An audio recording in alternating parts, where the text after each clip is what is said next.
30 जनवरी 1948 वह दिन जब महात्मा गांधी की गोली मारकर हत्या कर दी गई। लेकिन इस घटना के बाद देश में जो कुछ हुआ था उसके बारे में आज भी बहुत कम लोग जानते हैं। जिन्हें अहिंसा का पुजारी कहा जाता है, उन्हीं गांधी जी के अनुयायियों ने तब खून का बदला खून से लिया था। स्वतंत्र भारत के इतिहास का यह वो अध्याय है जिसके बारे में लोगों को कभी जानने ही नहीं दिया गया।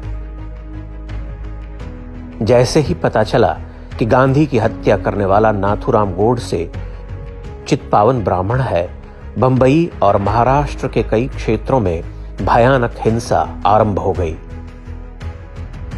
पहले केवल गोडसे उपनाम वाले परिवारों को निशाना बनाया गया, लेकिन शीघ्र ही सभी मराठी ब्राह्मण हिंसा की चपेट में आ गए। गांधी की मौत का बदला लेने के लिए कई ब्राह्मणों को निर्ममता से मारा गया। महाराष्ट्र ही नहीं, पड़ोसी राज्य कर्नाटक, मध्य प्रदेश और यहां तक कि दिल्ली में भी ब्राह्मण परिवारों पर हमले किए गए। महान शास्त्रीय गायक पंडित भीमसेन जोशी भी इन हमलों में बाल बाल बचे थे, जबकि वे कन्नड़ ब्राह्मण थे। आरोप यह है कि सुनियोजित नरसंहार तब के कांग्रेसी नेताओं की देखरेख में हुआ था। देश की गांधीवादी व्यवस्था ने इस हत्याकांड को ऐसे छिपा दिया मानो कुछ हुआ ही नहीं। तत्कालीन रिपोर्ट्स के अनुसार मुंबई, पुणे, सतारा, कोल्हापुर, सांगली, अहमदनगर, सोलापुर और कराड़ जैसे क्षेत्रों में भारी हिंसा और आगजनी हुई। गांधी जी के अनुयायी कांग्रेस कार्यकर्ताओं ने 2000 से 5000 तक लोगों को मौत के घाट उतार डाला। हालांकि इसकी कभी आधिकारिक पुष्टि नहीं हो पाई। वीर सावरकर के तीसरे भाई नारायण दामोदर सावरकर भी इस जातीय घृणा का शिकार बने थे। गांधीवादियों ने उन्हें मुंबई के शिवाजी पार्क में घेरकर ईंट पत्थरों से मार डाला था। इतिहासकार विक्रम संपत ने सावरकर पर 2 भाग में लिखी पुस्तक में इस नरसंहार के बारे में कई तथ्य विस्तार से रखे हैं। इनके अनुसार मरने वालों में बड़ी संख्या में महिलाएं और बच्चे थे। 20,000 के लगभग मकान और दुकानें जला दी गईं। इतने बड़े पैमाने पर हिंसा के बावजूद एक भी पुलिस केस दर्ज नहीं किया गया। कई लोगों को जेलों में बंद करके यातनाएं भी दी गईं। विक्रम संपत ने ब्राह्मण नरसंहार की तुलना वर्ष 1984 के सिख नरसंहार से की है, जब इंदिरा गांधी की हत्या के बाद दिल्ली के कांग्रेसी नेताओं ने निर्दोष सिखों से बदला लिया था। भारतीय राजस्व सेवा के अधिकारी रहे अरविंद कोल्हटकर ने भी 1948 के इस ब्राह्मण नरसंहार पर काम किया है। उन्होंने लिखा है कि तब मैं 5 साल का था। हम सातारा में रहा करते थे। जहां पर हमारा घर था वहां ज्यादातर गैर ब्राह्मण लोग ही रहा करते थे। यहां लोगों के बीच बहुत भाईचारा था, लेकिन उस हिंसा में हमारा परिवार भी बुरी तरह से शिकार बना। 1 फरवरी 1948 के दोपहर को हमारा घर और प्रिंटिंग प्रेस जला दिया गया। जबलपुर से छपने वाले हिंदी दैनिक उषा काल ने अपने 5 फरवरी 1948 के अंक में छापा कि महाराष्ट्र के सातारा जिले के 400 गांवों में हजारों ब्राह्मण परिवारों पर हमले हुए हैं। लगभग 1500 घर जलाने के समाचार हैं। सातारा के ही उड़तरे में एक कुलकर्णी ब्राह्मण परिवार की महिला और उनके पोते को घर में जीवित जला दिया गया। सातारा के ही पचगनी में एक स्कूल को आग लगा दी गई क्योंकि उसे चलाने वाला एक ब्राह्मण था। सांगली में एक कपड़ा मिल और टीबी अस्पताल जला दिया गया। नागपुर में जोशी हाई स्कूल के भवन में आग लगा दी गई। जब फायर ब्रिगेड की गाड़ियां आग बुझाने पहुंची तो गांधीवादी दंगाइयों ने उन्हें भी वापस लौटने को विवश कर दिया।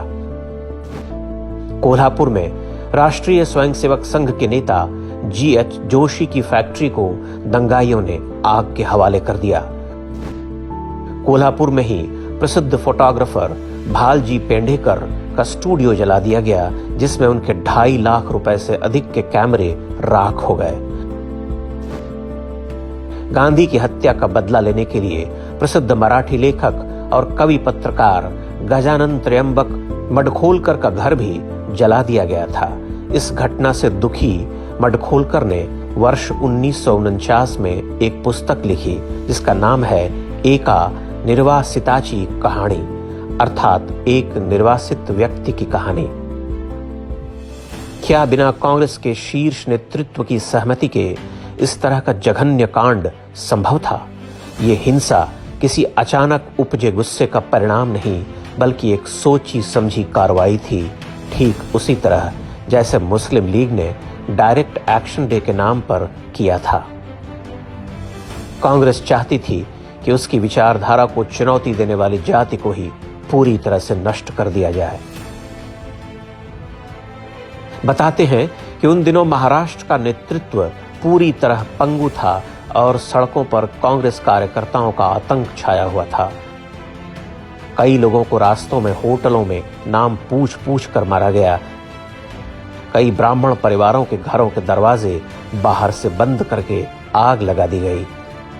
1 फरवरी 1948 के दिन ब्राह्मणों की आहुति से पूरा पुणे शहर जल रहा था। यह हत्याकांड 3 फरवरी तक जारी रहा। इसके बाद जाकर पुलिस की सहायता पहुंचनी शुरू हुई। घर बार छोड़कर भागे लोगों में इतना भय था कि कई लोग 5-6 महीने तक अपने घरों में नहीं लौटे। सबसे बड़ी बात यह कि इस नरसंहार की चर्चा न तो इतिहास की किताबों में कहीं मिलती है और न ही भारतीय मीडिया की रिपोर्ट्स में। तब भारत का मीडिया वही छापता था जो कांग्रेस के नेता चाहते थे। अधिकांश अखबारों के मालिक कांग्रेस के समर्थक हुआ करते थे। यह नृशंस हत्याकांड केवल कही सुनी बातों तक सिमट कर रह गया।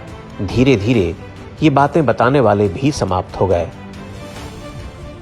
स्वतंत्र भारत के इस सबसे पहले नरसंहार की कहानी भुला दी गई। हालांकि कुछ विदेशी समाचार पत्रों ने इस नरसंहार की खबरें छापी थीं। अमेरिकी अखबार न्यूयॉर्क टाइम्स ने गांधी की हत्या के समाचार के साथ ही बॉम्बे में कई ब्राह्मणों के मारे जाने की जानकारी दी थी। उसमें यह भी बताया गया था कि हमलावर कांग्रेस पार्टी के कार्यकर्ता हैं। इसी तरह ब्रिटिश समाचार पत्र डेली एक्सप्रेस का यह मुख्य पृष्ठ देखिए, जिसमें गांधी की हत्या का बदला लिए जाने की बात प्रमुखता से प्रकाशित की गई थी। अमेरिकी लेखिका मॉरीन पैटरसन ने गांधी एंड गॉडसे नाम से एक पुस्तक लिखी है। इसमें उन्होंने बताया है कि गांधी हत्या के 2 दशक बाद चित्पावन ब्राह्मणों के बारे में शोध के दौरान मैंने महाराष्ट्र पुलिस से 1948 की ब्राह्मण विरोधी हिंसा के अभिलेख मांगे तो मुझे इसकी अनुमति नहीं मिली। दिग्गज कांग्रेसी और मध्य प्रदेश के पूर्व मुख्यमंत्री द्वारका प्रसाद मिश्रा ने अपनी पुस्तक लिविंग एन एरा में लिखा है कि गांधी की हत्या के बाद दंगाइयों की भीड़ ने ब्राह्मणों के मकानों और दुकानों पर हमले शुरू कर दिए थे। ढेरों घर जला दिए गए। यहां तक कि ब्राह्मणों द्वारा चलाए जा रहे शिक्षण संस्थानों को भी नहीं छोड़ा गया। अधिकांश दंगाई कांग्रेस पार्टी के कार्यकर्ता और पदाधिकारी थे। ब्राह्मणों का यह हत्याकांड गांधी और गांधीवाद पर सबसे बड़ा प्रश्न चिन्ह है। यह घटना बताती है कि स्वयं को अहिंसावादी कहने वाले ये लोग वास्तव में कितने हिंसक और बर्बर हैं। कोई भी समाज जब अपने इतिहास को भूल जाता है तो वह उसे दोहराने के लिए अभिशप्त होता है। यही कारण था कि वर्ष 1984 में जब इंदिरा गांधी की हत्या हुई तब भी कांग्रेसियों ने वही किया जिसका अभ्यास उन्होंने 1948 में ही कर लिया था। एक समाज के रूप में यह हमारी विफलता है कि सिखों के खून से नहाई कांग्रेस पार्टी आज भी पंजाब में सिखों की राजनीति करती है। ब्राह्मणों का समूल नाश करने का प्रयास करने वाली उसी कांग्रेस पार्टी के नेता आज स्वयं को पंडित और जनेऊधारी बताते हैं।